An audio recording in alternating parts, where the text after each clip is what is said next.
What if the real problem is not your pain, but your refusal to trust God with it? Be sure na patapusin mo ang video na to para malaman mo ang one big powerful message sa'yo ni Lord that can change your life.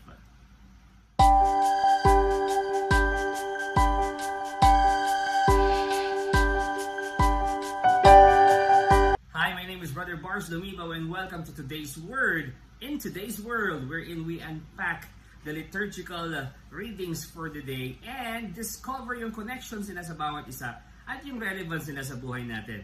Today is March 24, 2026. And our first reading is from Numbers chapter 21, verses 4 to 9. I encourage you na buksan niyo po inyong mga Bible at basahin ito.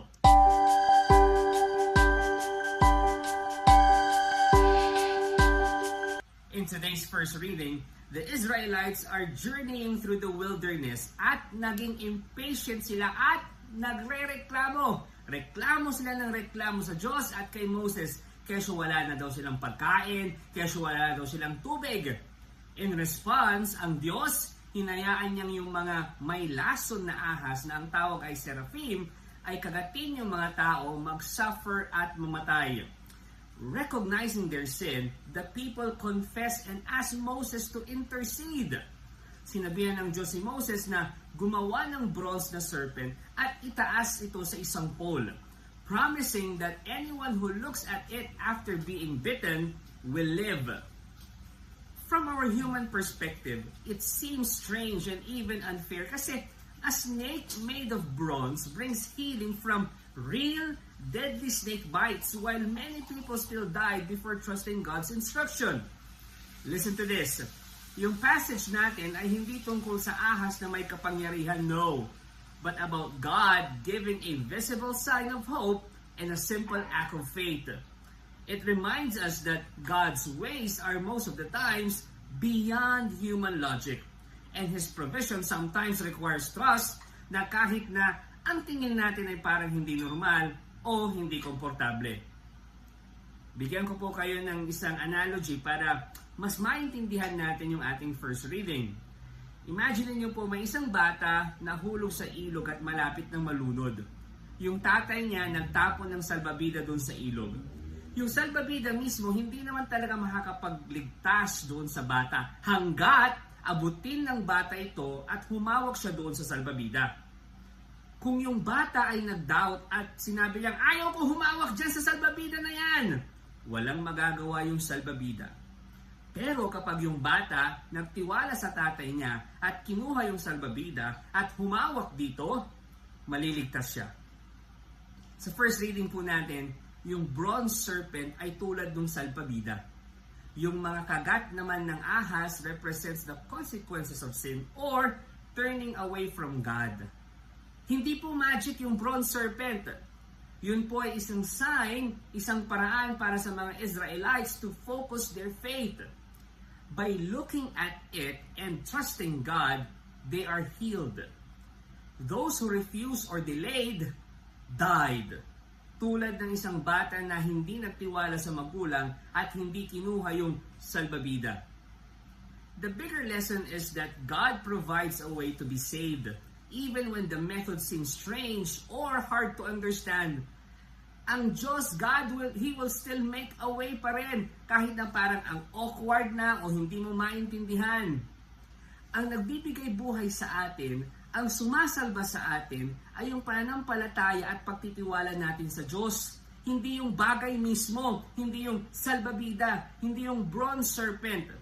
What matters is faith, trust, and obedience.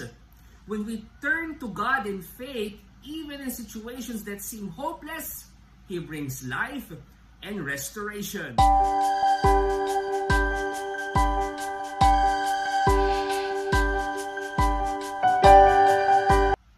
Thank you for staying. Please stay with me hanggang sa dulo ng video na to para malaman ninyo ano nga bang connection ng first reading natin at ng gospel reading natin.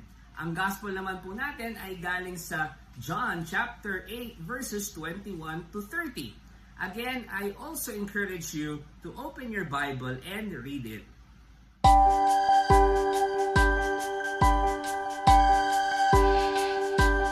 today's gospel reading, si Jesus speaks about yung papalapit niyang pag-alis at nagbigay siya ng babala sa mga tao na hanggat hindi sila naniniwala sa Kanya, they will die in their sins. The people do not understand and some even question whether He is speaking about Himself. Jesus clarifies that His authority comes from God the Father and that His words reveal the truth of who He is. Si Jesus, nagbigay na rin ng glimpse ng Kanyang crucifixion, explaining that when He is lifted up, He will draw all people to Himself. This passage reminds us that true life comes from recognizing Jesus as the Son of God and trusting in Him. Hinahamon tayo na i-examine kung tayo ba talaga ay nakikinig sa Kanyang salita at tumutugon ng may pananampalataya dito o binabaliwala natin, which leaves us spiritually blind. Even when we do not fully understand His ways, Jesus calls us to trust in Him. For in Him alone, salvation and eternal life makukuha natin. When we look to Jesus in faith, especially in times of uncertainty, we are drawn closer to God and receive the life only He can give. In the gospel passage today, mga kapatid, Jesus reminds us that true life comes only through believing in Him. Kahit hindi natin ganun lubos na maintindihan, trusting His words draws us closer to God and saves us from sin.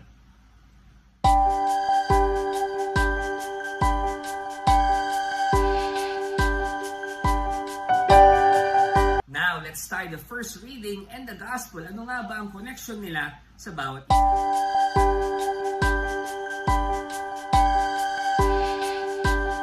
The first reading from Numbers chapter 21 verses 4 to 9 shows God providing healing through the lifted serpent for those who believe.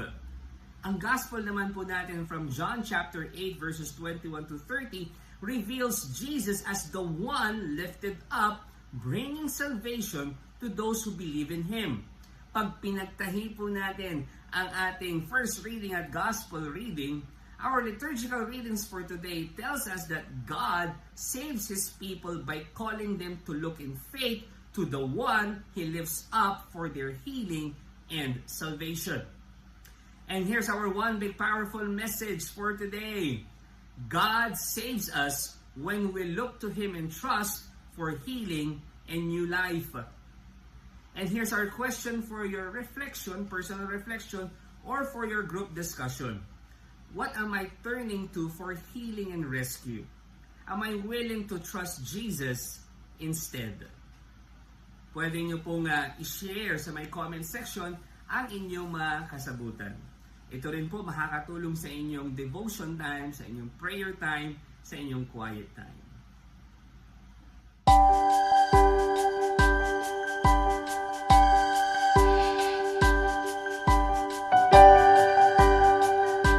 Friends, if you are blessed by this episode, please feel free to share this sa inyong kapamilya, kamag-anak, kaibigan, and be my partner. Alam ko po, marami pong kayong kakilala na nangangailangan ng ganitong mensahe. Please, be my partner. Help me reach them. Share this sa kanila. Share this also sa inyong social media accounts. Mga kapatid, you can also follow me sa aking social media accounts or subscribe to my YouTube channel. This has been Brother Bars Lumibaw, and see you on the next episode of Today's Word in Today's World. God bless you more. Mama Mary loves you.